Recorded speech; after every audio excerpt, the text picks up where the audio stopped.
I keep hearing about adaptogens for helping with stress. What are they and which are your favorites? This is JJ Virgin, 4-time New York Times bestselling author, celebrity nutrition expert, and fitness Hall of Famer. I've been on a lifelong quest for answers to the toughest health questions. And now I'm sharing what I found with you. Welcome to Ask the Health Expert. Jilly from Instagram asks, I keep hearing about adaptogens for helping with stress. What are they and which are your favorites? Hey, it's JJ, and I've got Serena Poon here today to answer this question. She's a Le Cordon Bleu trained chef, certified nutritionist, and Reiki master to the Hollywood elite. She started by creating contemporary meals, nutrition plans, and menus for the likes of everyone from Jerry Bruckheimer to Kerry Washington to Sean P. Diddy Combs. Her passion for integrative health and holistic nutrition led her to create Culinary Alchemy, a method of functional and spiritual nutrition that integrates how food affects our bodies on a physiological and energetic level. She's also a crazy good gift giver. I've gotten some of my favorite crystals from her. We'll be right back to answer this question, so stay with me.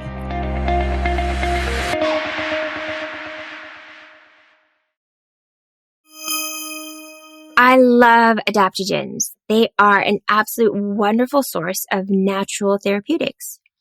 Adaptogens are basically non-toxic plants, like their roots and herbs, that are used to help our body balance our stressors, whether they're physical, chemical, or biological.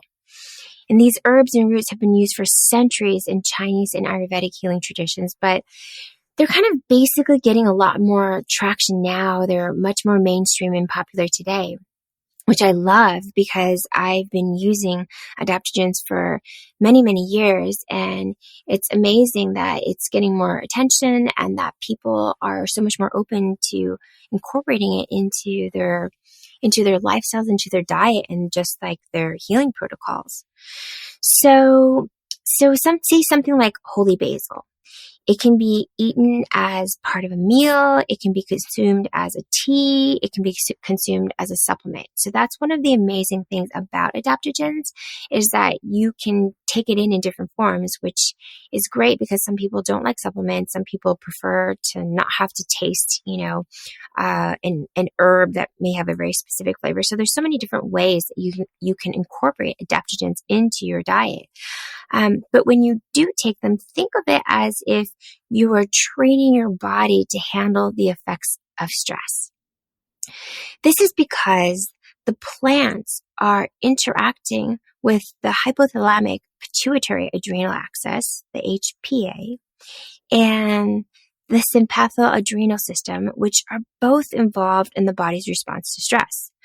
So these adaptogens may kind of help tweak hormone production and physiological responses to stress to ensure that your body, from your mind to your immune system to your energy levels, functions as it should. Really helps to balance it out. So ashwagandha is another one of my favorite supportive adaptogens. Ashwagandha has been used in Ayurvedic medicine and practices for thousands of years. It's an herb that's known to help regulate stress and keep the homeostasis in the body. And traditionally, ashwagandha is used to treat loss of memory, nervous exhaustion, insomnia, but it's been found over time to help with other health conditions as well. So obviously, it's used to counteract the symptoms of stress. It can help with the symptoms of anxiety and depression. And, by supporting stress, anxiety, and depression type of symptoms, it also supports brain health, cognitive functions. It can help decrease inflammation in the body. All of these things help support healthy sleep. And it can also help support thyroid health. It can help with testosterone production in men. And so it's an amazing herb that's helpful in all these different ways. And, there have been many studies that suggest that a high concentration And full spectrum ashwagandha root extract can actually be taken safely and effectively to really help someone balance out intense stress. And so, it's if you're going to use ashwagandha, it's recommended to be taken, when you're having those moments where you're feeling stress or you may even be feeling panic. It can also be really good to be taken in your bedtime, because it's obviously, we talked about it's linked to having calming effects. And I actually personally use ashwagandha on a daily basis. I feel that it just really helps support my body, and it just helps keep everything in balance. And it's something that I recommend for my clients as well. The two other adaptogens that I really love is rhodiola and holy basil that I already mentioned. So rhodiola is an adaptogenic herb known for its capacity to alter hormones. So alter might be a strong word, but it really has been found to improve energy levels, mental performance. There was a study in 2000 that showed that rhodiola improved mental performance and fatigue for students who were taking, it was during their exam periods. It's also been shown to decrease cortisol levels. And in one double-blinded randomized controlled trial, subjects with stress-related fatigue were given 2 daily doses for about 28 days, and the results showed decreased cortisol levels, reduced stress.